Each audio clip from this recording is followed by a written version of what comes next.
you ever driven through Botha and noticed the curious aircraft structure standing by the arena and wondered what it's doing in such a small Alberta hamlet? It's not a piece of modern art. It's a full-scale model of an early flying machine, a quiet reminder of an experimental chapter in aviation history that began right here.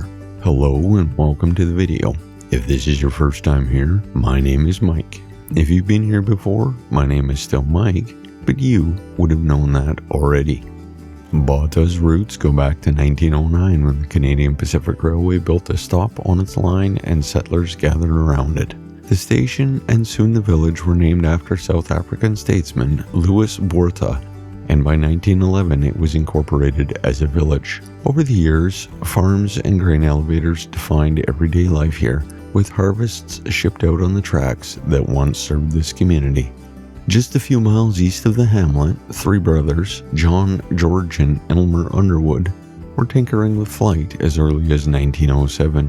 They built and tested what became known locally as the Underwood Flying Machine, a large canvas aircraft that could be lifted like a kite in strong winds, and once carried a man aloft for a brief moment. Newspapers of the time called it the Alberta Airship, and it drew attention when shown at agricultural fairs in the region. Today, that replica of the airship stands beside the Botha Arena. It's not just a static exhibit, it's a tangible connection to a moment when local ingenuity pushed into the skies long before aviation was commonplace in Canada. That curious structure answers the quiet question posed at the start. Botha's aviation link isn't a modern attraction, it's a century-old story of experimentation and community spirit woven into the hamlet's everyday landscape. This footage was filmed in April of 2022, but time moves slowly here. Little has shifted, and that's part of what defines this place. Today, Botha is a small, steady community of around 180 people, shaped by both its prairie settlement history and these little threads of extraordinary local effort. From grain elevators to pioneering kite-like contraptions that once teased the idea of flight above the fields. So if you enjoyed this little journey, give that like button a tap. It's free and oddly satisfying.